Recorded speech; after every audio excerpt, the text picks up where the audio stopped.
Hello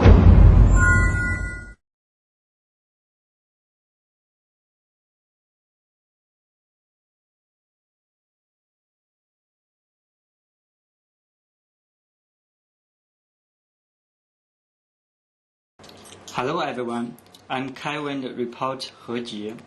Who is America's #1 cult buster? The answer is Rick Ross. He is the founder and executive director of the Ross Institute of New Jersey. The institute is devoted to the study of destructive cults, controversial groups, and movements. Researchers and media often use the Ross Institute Internet archives as an informational resource. We know that your journey on the culture is started in 1982. So can you introduce us your journey? Introduce to us. Well, my work regarding cults began in a personal way. My grandmother lived in a nursing home. She was elderly, she was in her 80s, and a particular group that targeted elderly people asked their members to join the paid staff of the nursing home. And my grandmother complained to me. She told me that she was being harassed, that people were confronting her, trying to recruit her into this group, and I became very concerned. That led to me working within my community and becoming a kind of activist, community organizer. Then I began to work at a social service agency, an educational bureau, and later to work as a private consultant, traveling to help different families through intervention work to get people out of cults. Since 1982, I have done about 500 interventions and helped many families. I've traveled all over the United States, Europe, the Middle East, and I've found wherever I go that there are cults everywhere.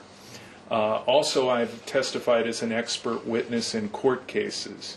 I've been qualified and accepted as an expert in 13 states within the United States, including United States Federal Court.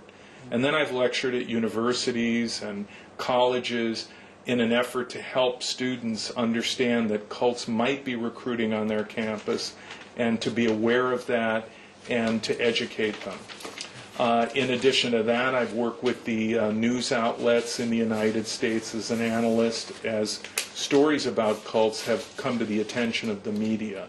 So it's been almost 30 years since I started from a personal interest. And it became my work, and it has been my work for a very long time. Would you please introduce us the main characteristics of the destructive cult, and what is the social condition of generating these cults? The primary criteria of a destructive cult would be that there is an absolute authoritarian leader that becomes the defining element of the group. It really isn't a question of what the group believes. It's the leader who becomes the hub of the group and the glue that holds it together. His claims about his powers, his authority, and so on. And the leader basically controls every aspect of the group and also expects complete submission from the followers. Second, there is a process in the group by the way in which the leader controls it and the way in which the group dynamic functions that people lose their ability to critically and independently think for themselves. And they allow the leader to think for them, to make value judgments for them, and they really no longer function independently. And then finally, the group does harm. They hurt people. They may exploit them financially, or in the worst cases, they may even cause them to become neglectful of their health, of their family's health, or become violent.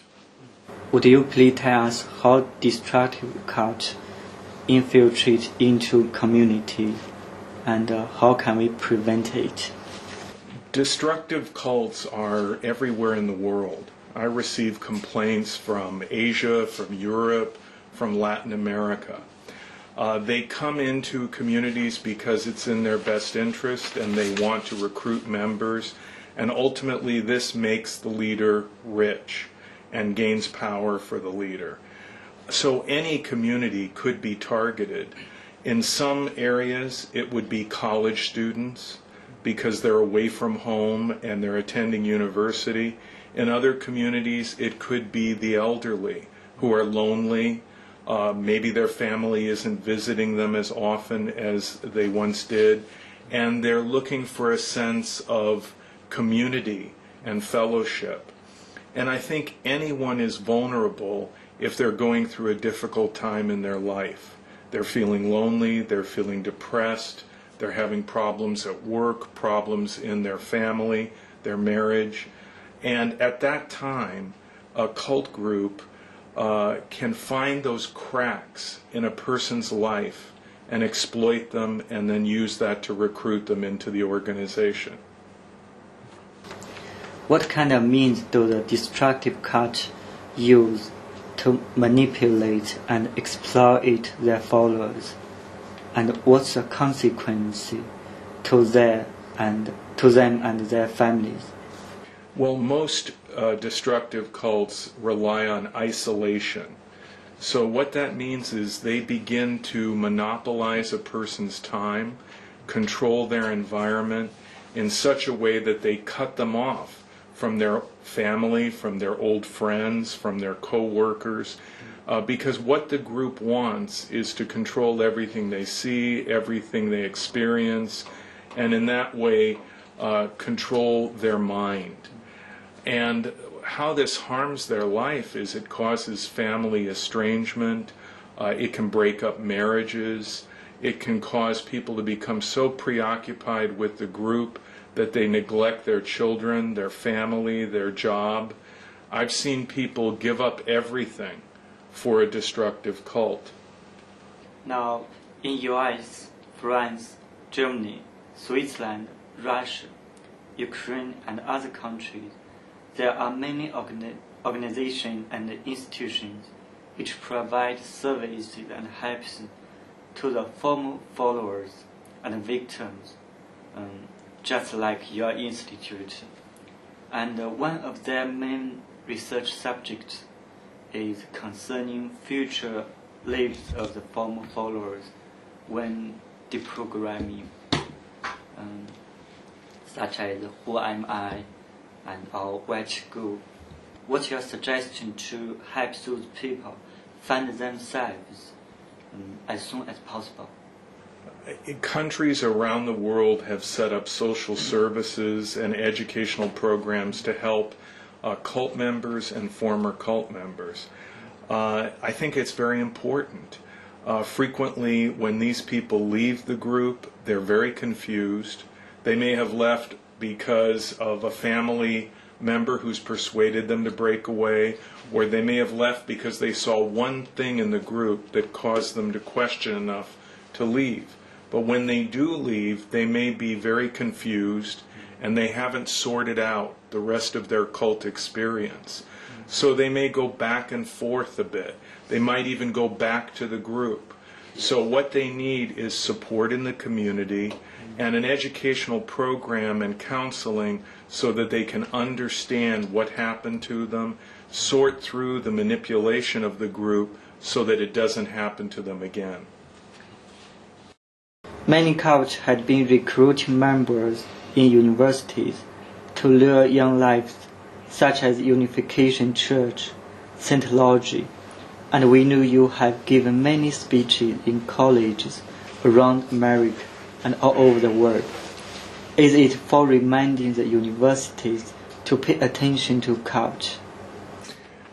University students have historically been a target for destructive cults. This is because students are frequently away from home, away from their familiar surroundings and support, in a strange environment for the first time. Harvard University and Cornell in the United States used to have programs so that they could explain to freshmen coming into the university what they might expect from cult-like groups. I think it's very important to inform this area of the public. And the Ross Institute, which is an online library available through the internet, is set up exactly for this purpose, so that students can understand that these groups are out there and learn about their history before they might become more deeply involved. What role should media, especially online media, play in the prevention and disposal of destructive cults? Well, in the United States, the media, television, the print media has played a pivotal role in exposing destructive cults.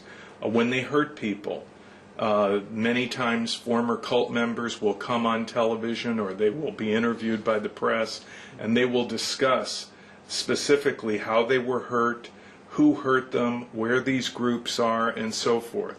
So I think the media plays a crucial role in educating the public so that they understand the dangers of these groups and the fact that a group might be in their community that they're unaware of. And so whether it's students or it's family members or it's professionals who may somehow come across a group that is called a destructive cult, the media can help to inform everyone, and information and knowledge is the key to protecting yourself from a destructive cult. Is Falun Gong a destructive cult in your opinion, and why? In my opinion, Falun Gong fits the three criteria that would establish it as a destructive cult. Li Hongzhi is a typical cult leader. He makes fantastic claims about his powers, which define the group. Though the group talks about Qigong and other ancient Chinese traditions and beliefs, it really is about the personality of Li Hongzhi, his supernatural claims, his authority. Second, in the group there is a dynamic where people basically give up much of their critical thinking and they defer that to Li Hongzhi. What he says is what they think, and they allow him to make value judgments for them, and they do not question Master Li in regards to anything. Whatever he says is right, whatever he says is wrong, and you will not find Falun Gong members that question his authority or would even point out that he has made a mistake about anything. Finally, the group does harm. Anyone who knows about the horrible self-immolation that occurred in Tiananmen Square in 2001 knows the horrible consequences of submission to Master Li. A 12-year-old girl died. A young woman has been crippled and disfigured for the rest of her life. While I've been here in Beijing, I've met with former members of Falun Gong and I've heard their stories. And it is consistent with my experience dealing with cult members in the United States and around the world. I mean, Falun Gong acts like a cult, is structured like a cult, and affects people in a destructive way like a cult. And that's my opinion. We know that you have personally witnessed some cases of family breakdown, custody battle, which caused by family members practicing Falun Gong. Well, the woman that I met with last night here in Beijing talked about how she neglected her son because of her involvement with Falun Gong, about how she spent all her time with Falun Gong members and spent less and less time with her family, about how she neglected her career, her employment, everything for the sake of Falun Gong. And I think that's one example. And in her heart, she was conflicted because of her love of her son and her devotion to her family. But in the group, she was taught that Master Li and his commands and his agenda is more important than your individual needs or your family. And she was told that focusing on her family, on her son, on her parents was selfish. So I think that is an example of how Falun Gong broke her down and broke down her family. In the United States, I have talked to people who have had a divorce because of Falun Gong, or they have family members who have neglected their health. They're not taking medication. They're not going to see the doctor. And there are family members that are worried about them because of how they are putting their lives in jeopardy, their health in jeopardy. So not only is Falun Gong having a negative effect on people in China, it's having a negative effect on members in North America.